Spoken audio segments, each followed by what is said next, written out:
అనేక రకాలైన ఆయన మనుషులను పెట్టి నన్ను అవమానపరచడం జరిగింది. అట్లాగే ఫైనల్గా వచ్చేబడి కార్పొరేషన్ ఎలక్షన్లో సీటు మేయర్ సీటు లేడీ అయినప్పుడు నేను జనరల్గా ఢిల్లీలో ఉన్నాను.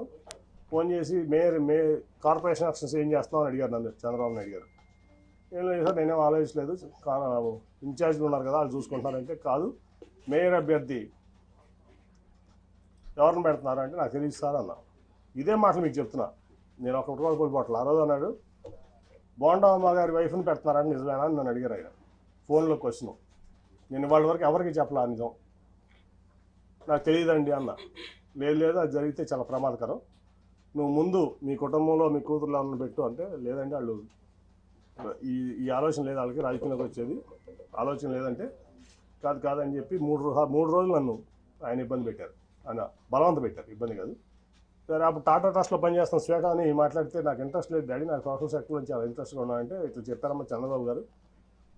సరే మరి పార్టీ కోసం నేను చేయాల్సి వస్తుందా మనం చేద్దామంటే 3 రోజులు విముఖత తర్వాత అక్కడ రాజీనామా చేసి వచ్చి ఇక్కడ ఆవిడ నుంచి చూడడం జరిగింది. తర్వాత మళ్ళీ ఏం జరిగిందో మీకు అందరూ తెలుసు.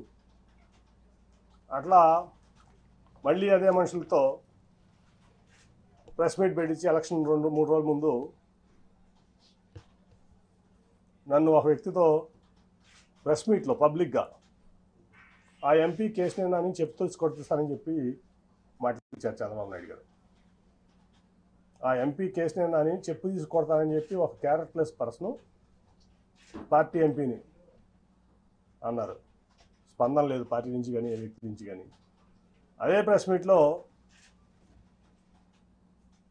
ఒక పాలిట్ బ్యూరో సభ్యుడు గొట్టంగాడి ఎంపీ అన్నాడు, అయినా స్పందన లేదు. 50 మంది కార్పొరేటర్లు 64 మంది పోటీ చేస్తే 50 మంది ఓడిపోయారు. సరే గెలిచేవాళ్ళు ఓడిపోయేవాళ్ళు అది తర్వాత సంగతి. వీళ్ళ ప్రెస్ మీట్ వల్ల పార్టీ చల్లా చెదురైపోయింది. ఆ నెక్స్ట్ 2 రోజుల తర్వాత వచ్చిన చంద్రబాబు నాయుడు ప్రచారానికి, నువ్వు రావద్దు నాతో పాటు ప్రచారానికి, నువ్వు వస్తే వాళ్ళిద్దరూ రానంటున్నారు నాతో పాటు అని. ఓకే సార్ మీరు వెళ్ళండి అని చెప్పి పంపించడం జరిగింది.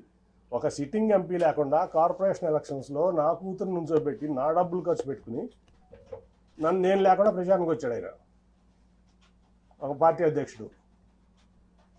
అట్లాగే అంతకుముందు మీకు అసలు యాక్చువల్గా చెప్పాల్సింది ఏంటంటే, రాబిన్ శర్మ టీము నేను నెట్టనారాయణ గారు కూర్చుంటే వచ్చి, సార్ మన పార్టీకి 5 సీట్ల కంటే ఎక్కువ రావట్లేదు ఎలక్షన్లో, దీనికి అసలు మరి ఏం చేస్తారో తెలియదంటే, నువ్వు ఆ రిపోర్ట్ ఎక్కడ బయటికి పెట్టమాక, మీరు నెట్టనారాయణ గారు సాక్ష్యం దీనికి, నువ్వు ఆ రిపోర్ట్ ఎక్కడ బయట పెట్టమాక, నేను చూసుకుంటాను, ఆల్రెడీ రంగంలో ఉన్నారు 64 మంది, నీరు గారిపోతారు, చాలా ఇబ్బంది పడతారు, సెల్ఫ్ కాన్ఫిడెన్స్ కోల్పోతారు, అసలు ఎక్కడ బయట పెట్టమాక నేను చూసుకుంటానని చెప్పి నేను ఫండ్ చేసి, ఏ ₹1 పార్టీ కానీ ఆడ ఇన్ఛార్జ్ కానీ ₹1 ఇవ్వాలి ఒక క్యాండిడేట్కి, మొత్తం నేను ఫండ్ చేసి నేను నుంచోబెట్టి నేను గెలిపిస్తే వీళ్ళు మొత్తం చెడగొట్టారు. 14 గెలిచాం ఫైనల్గా. మరిన్ని వీడియోస్ కోసం ఛానల్ ని సబ్స్క్రైబ్ చేయండి, లేటెస్ట్ అప్డేట్స్ కోసం వాట్సాప్ ఛానల్ ని ఫాలో చేయండి, అండ్ లింక్ డిస్క్రిప్షన్ లో ఉంది.